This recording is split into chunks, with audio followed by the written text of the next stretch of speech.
copyrighted program created for the Rio Grande Oil Company.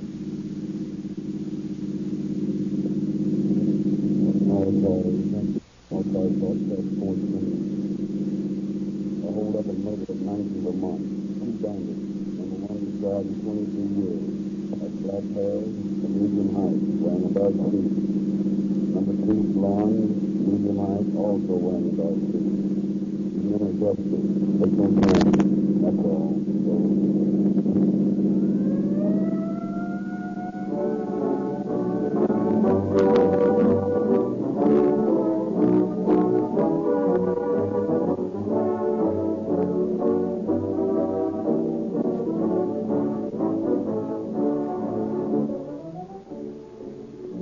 Police departments of the largest cities in the West join today with the officials of fire departments, sheriff's officers, and other emergency departments in paying tribute to one of their greatest allies in the war on crime, Rio Grande cracked gasoline. For it is this outstanding brand, more than any other, which enables radio police cars to answer your call for help within 2 minutes, which speeds fire engines at breakneck speed through city streets, which saves precious seconds as an ambulance rushes to rescue. In appreciation of the important part Rio Grande cracked gasoline plays in their daily work, police officials open their confidential files so that you, who are also users of Rio Grande cracked gasoline, can hear on Calling All Cars the truth about crime. In appreciation of the improved performance and the outstanding economy afforded by Rio Grande cracked gasoline, officials of a score of cities and counties have again awarded yearly contracts to Rio Grande, specifying cracked gasoline exclusively to power the finest and fastest cars on the roads today. If you who listen to Calling All Cars enjoy this program, we ask that you show your appreciation by driving into your neighborhood independent station and saying, "Give me Rio Grande cracked, the same gasoline the police cars use."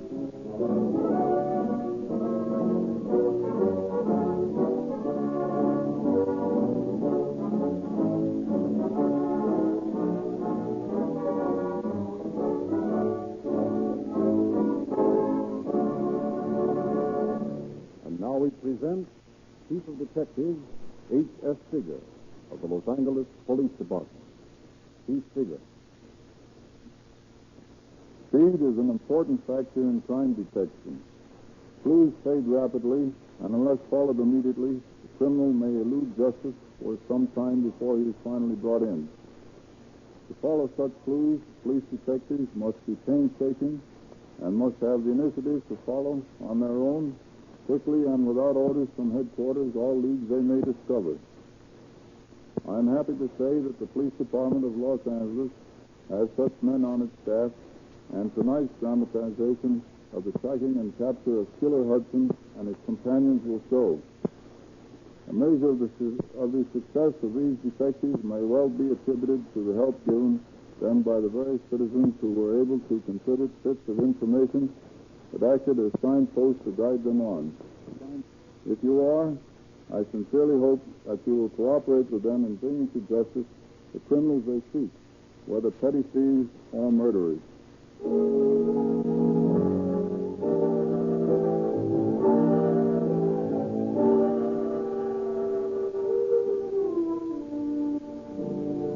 few nights before Christmas, 3 years ago, Alfred Kahn, the proprietor of a malt and bottle supply store on South Vermont Avenue, was preparing to close up shop when a pair of young men walked into the place. Oh, good evening, boys. Anything I can do for you? Don't make no noise. You want the dough. Hand it over. Well, what do you fellas trying to pull? Sure, don't you understand English? This is a holdup. See this gap? We mean business. Where's that dough? Sir, I tell you, I haven't any money. The business ain't so good these days. I ain't taking in much. All right, shut up. There's a cash register, Bob. Go through it. I'll take care of this guy. Okay. Now, you'll get back there in the washroom. Look here, boys. I ain't got no money here. I swear. Shut up. Get in there and stay there. Listen, you, I ain't joking. You stay in there or I'll blow your head off. How about it, Bob? I got all the answers. Okay, let's cram. There's no way to lock that door from the outside.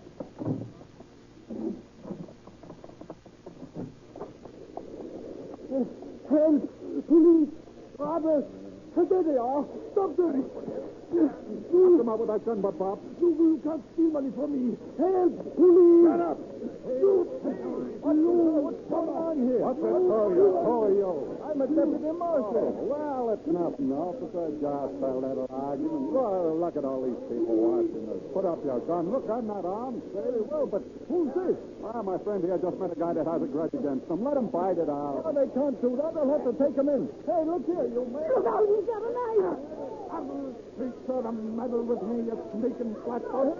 Well, that's one of them. Look out, Bob. I'm going to bump off the other one. Okay, let it go. Oh, come on, boys. Let's get out of here quick.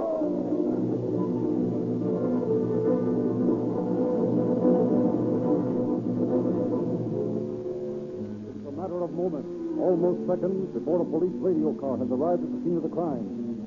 Detective Lieutenant Frank E. Ryan, on his way home for dinner, seeing the crowd park his car and investigate.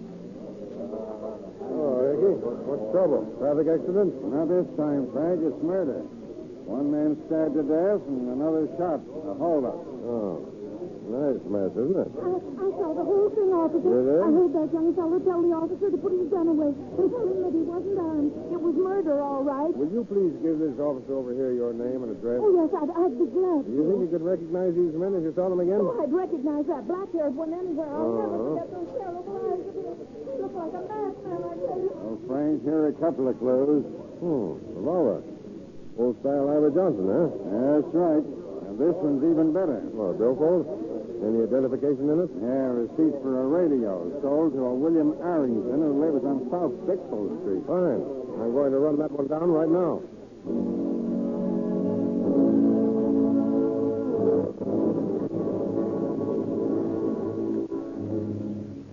An hour later, Joe Taylor, Chief of Detectives, holds council of war with Inspector Detectives Davidson and Detectives Joe Filkus and Bill Baggett.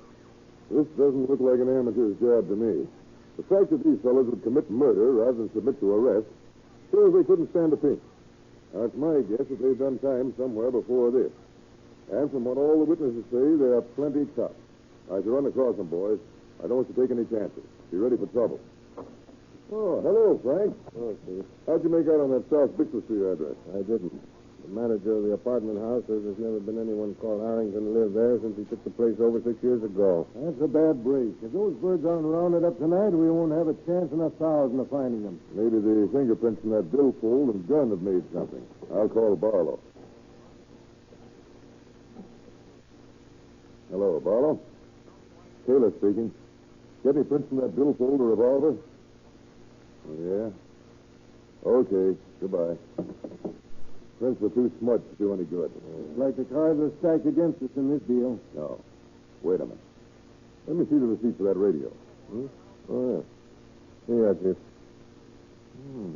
The Great Western Furniture Company. Now, listen, Baggett. Take this receipt and go down there.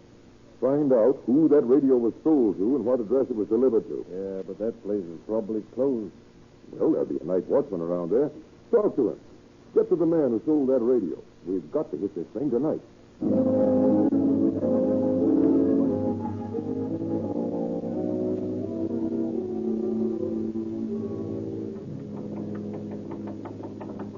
Oh, stop your banging. Stop it. You can't get in. The store's closed. Well, open it up. Can't you see this badge?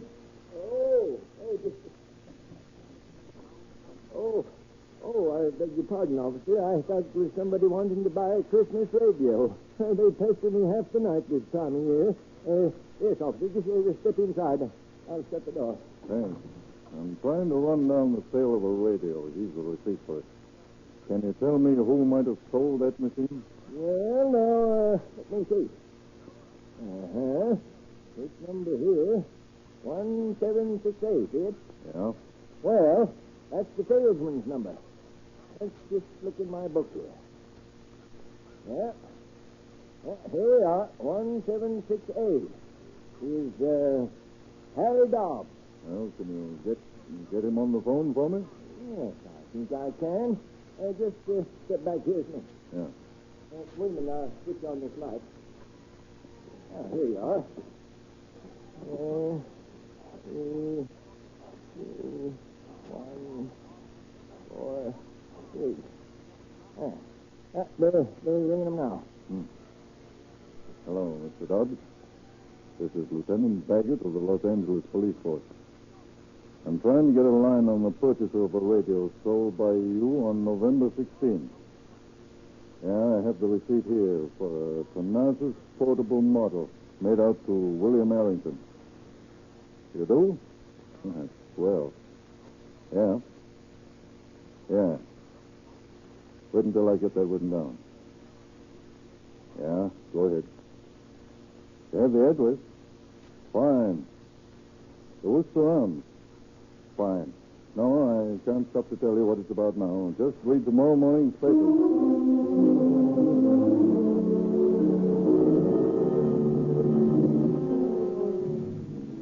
In a very few moments, the detectives are interviewing the landlady at Worcester Apartments. Well, there's nobody but the name of Arrington lives here. Are you sure of that, ma'am? Yes, but they may have lived here before. You see, I just took the house over 2 weeks ago. Well, who was the landlady before you? Mrs. Rudolph Sprang. And where does she live? Well, now, let's see. Oh, yes. She's at the Orange Hill apartment house now. Orange Hill Apartments. That's fine. Come on, boys. We're going to interview Mrs.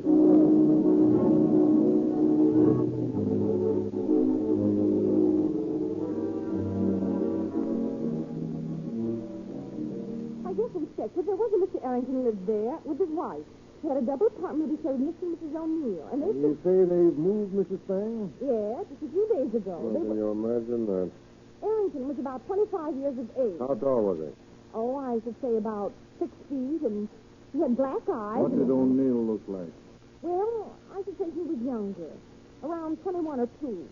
He had light brown hair, and his teeth sort of stuck out. Would you call him a blonde? Well, some would have guessed. He was a good deal lighter than Arrington. You have no idea where these people went, huh? No, I haven't. But he took their suitcases and their radio and called a taxi cab and drove away. Taxi cab. What kind of taxi cab? Why, let's see, You've got to remember, Mrs. Spang. well, I do remember, What Inspector. kind was it, ma'am? A green top. Yeah, I'm sure. It was a green top. That's fine, Mrs. Spang, and thanks a million. Come on, boys, down to the Green Top office.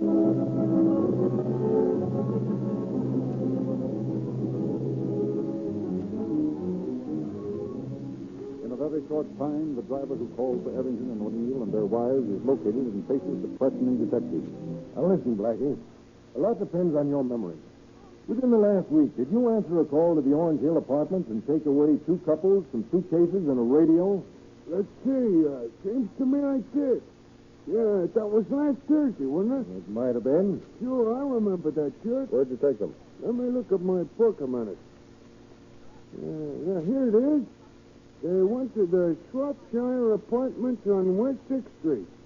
Oh, yeah, that was where I carried their radio all the way back to apartment 3. And all this guy gives me is a dime. The radio was heavy, too. And then one of the broads asked me to connect it up. The noise. What did these men look like? Sort of tough guys. But they could be cut down to size. One of them had black hair, and the other sort of colored. If you get what I mean? Yeah, I guess we do. You remember anything else, Blackie? No, I guess that's about all. Okay, Blackie, and thanks. Not at all, not at all. Never hurts to be on the right side of the fence, if you get what I mean. Well, boys, let's get started for that 6th Street spot.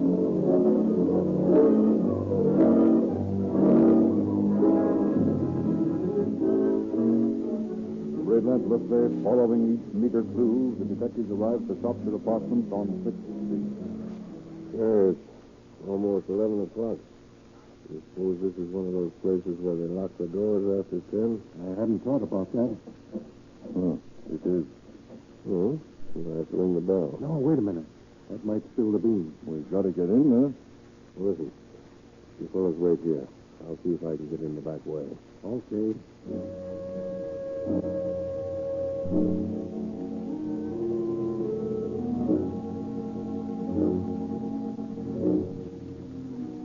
Ryan lets himself in by the back door of the apartment house and a moment later admits his colleagues through the front entrance. They look about for the manager's apartment.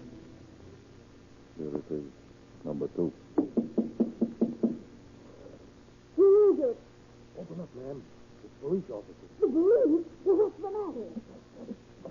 Well, what's the matter? What's happened? I want to know. Don't make any noise. But I want to know what's the matter. Now tell me this minute. I want to... Have to be more quiet. Well, all right, We but better can't you talk tell me... inside. That's a good idea. You stay out here in the hall, Baggett. Let us know if you see anyone that resembles the suspect. Okay. If you don't mind, ma'am, we'll step inside. But I wasn't expecting visitors. Why, I hardly know what to do. Don't mind us, ma'am. We're just folk. Oh, all right.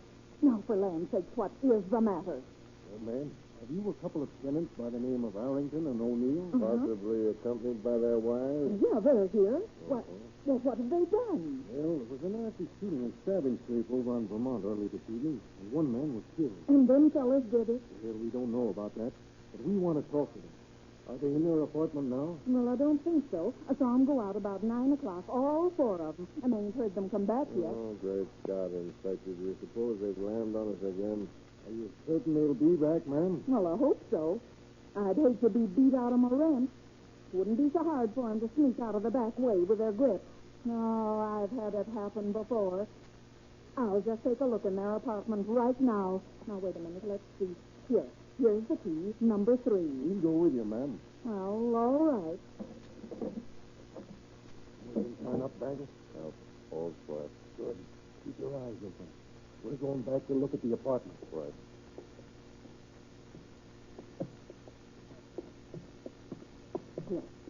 Here we are now. Number 3. Wait, I'll knock first. On your toes, Frank. I am.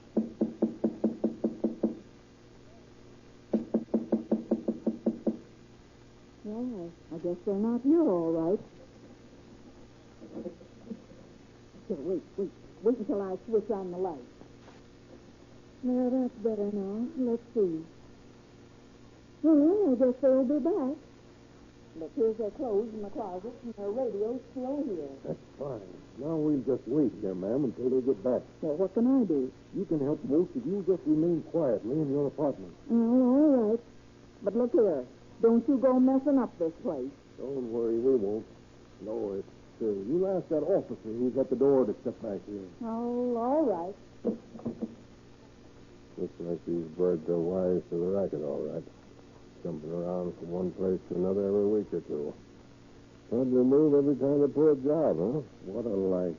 One skip ahead of the law. You'd think they'd learn. Yeah, but they're too stupid.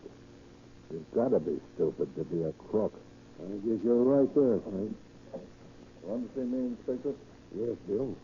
You wait in the landlady's apartment. Keep watching when you see this bunch come in. Give them plenty of time to get back here. We'll be waiting for them. Right. Let's get the lay of this place. Apparently 2 double apartments. I guess you that this door here connects with the other half of the establishment. Locked from the other side. Oh, and they might come in from the other apartment, huh? They might. Yeah. Let me get at that lock. I think I can pick it open. Might just as well have something to do while we're waiting.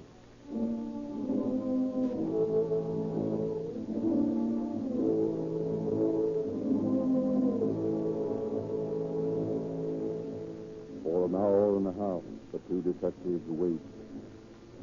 And then, at midnight, they hear footsteps.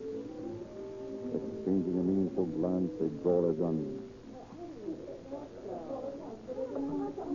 Wait a minute. Something's crazy.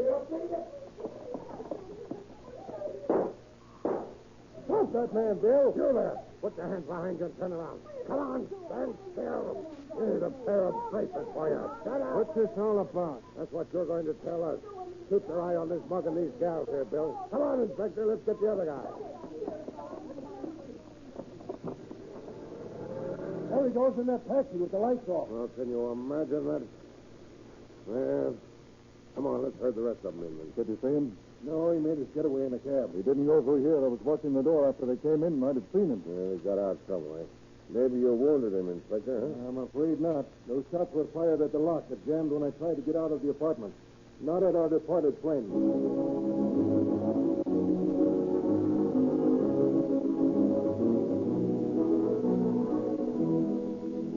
All Although O'Neill readily admits his identity, he denies all knowledge of or complicity in the murder of the young Deputy Marshal or shooting of Albert Kahn. The next day, Lieutenant Ryan takes O'Neill to the Cedars of Lebanon Hospital to face his victim of the previous night. You may come in now, Lieutenant. Thank you. Mr. Kahn? How are you today? I'm pretty weak, but all in all, not so bad. Oh, sure. You look swell. They say you'll be out of here in no time. I hope so. Who's this into? Aha, the robber. So you've caught them. Good business it is, Lieutenant. This is the man that held you up then, huh? That's one of them. He tried to kill me, but it was the black heaven that shot me. The guy's screwy. I never seen him before in my life. You tried to deny it. You little pussy. If I his hair. Mr. Kahn, you must be quiet. You'd better go, Lieutenant. Very well. Come on, O'Neill.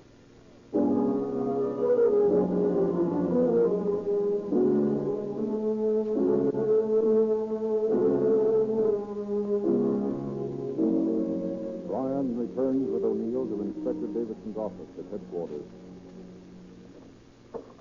Well, Inspector, Mr. Kahn just identified O'Neill as one of the two men who robbed and shot him. Is that correct, O'Neill? Oh, I guess I'm hooked, all right. Yeah. You ready to talk? Yeah, I guess so.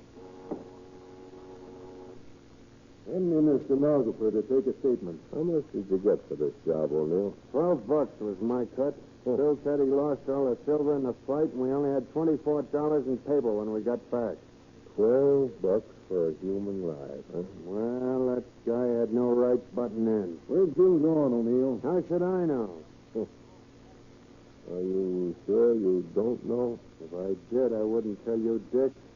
You've got me. Aren't you satisfied? No. Are you? You want to take this rap by yourself? What difference does it make? Besides, I don't know where Bill's gone. Only I'll bet he gets as far away from Los Angeles as possible. On $12. $12 will take some guys a long way.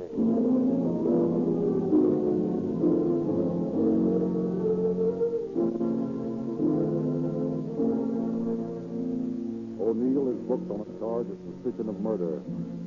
His wife and Harrington's girlfriend are held 2 days as material witnesses, but when they convince the police that they know nothing about the case, they are released. With only O'Neill in custody, the work of the police is but half finished. Ryan ponders ways and means of arriving at a complete solution of the crime. Inspector, I'm convinced that this other man, Harrington or Bill or whatever his name is, has a criminal record. Yes, but how are you going to locate him with nothing more than an eyewitness description? Well, there is a way. May take years. What's that?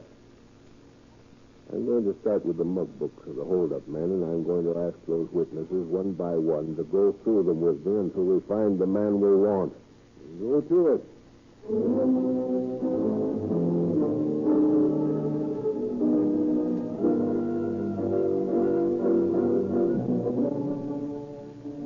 Laboriously, Ryan starts his search.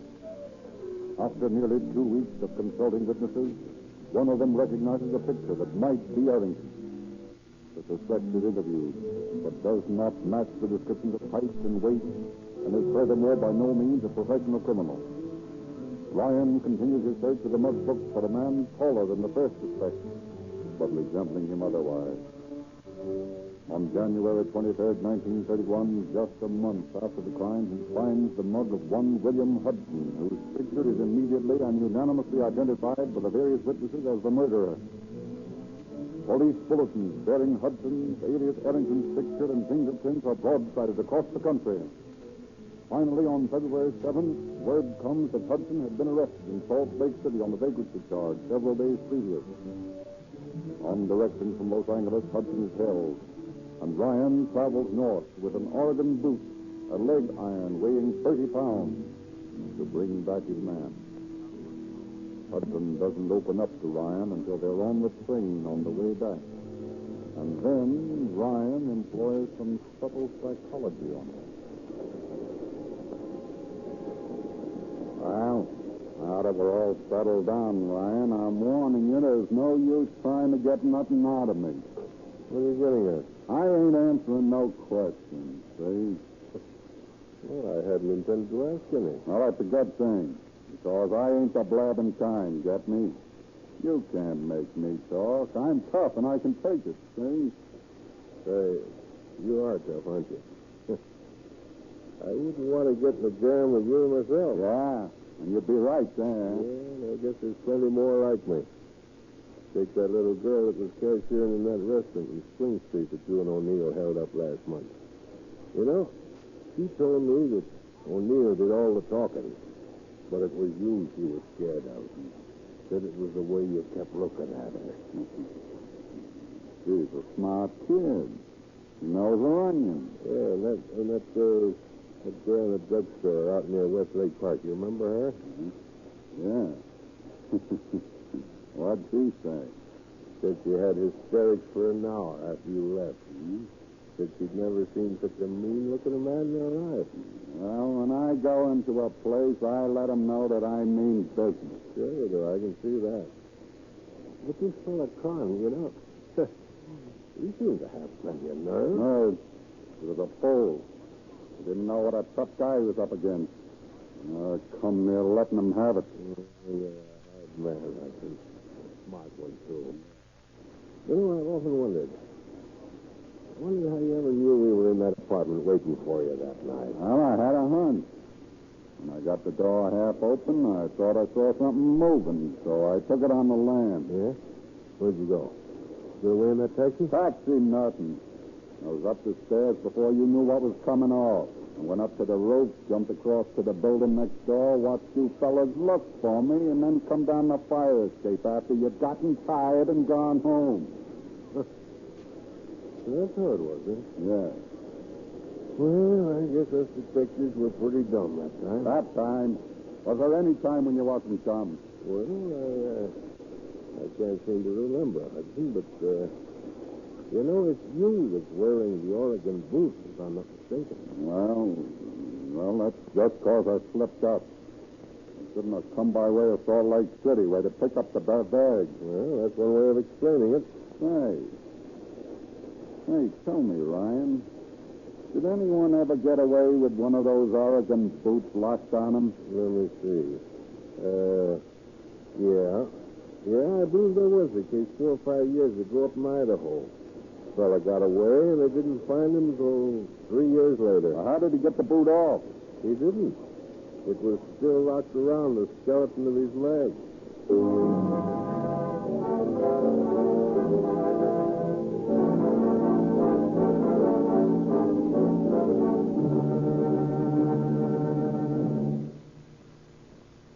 Both of these men were brought before justice to answer for their crimes, which they did in full on October the 2nd, 1931, when they were hanged in Folsom Prison. Thank you,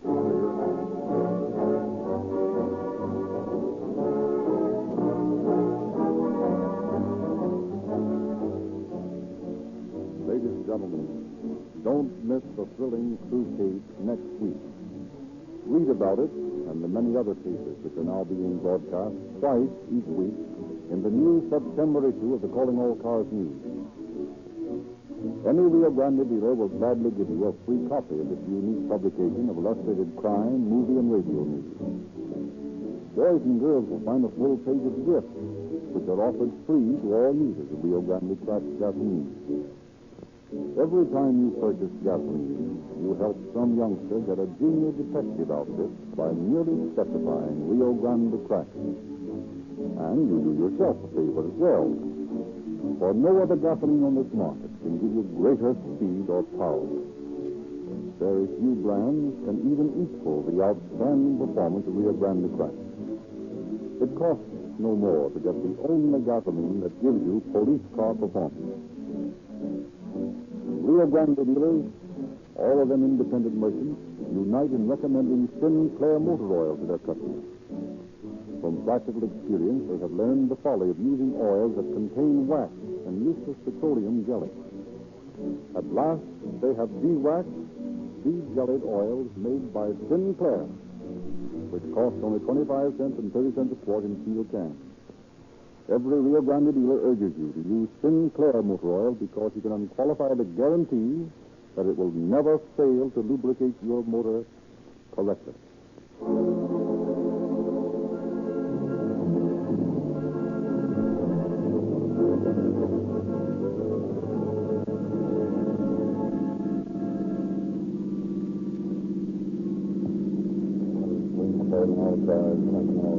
Translation broadcast 14. Special charges broadcast 9 seconds. That's all.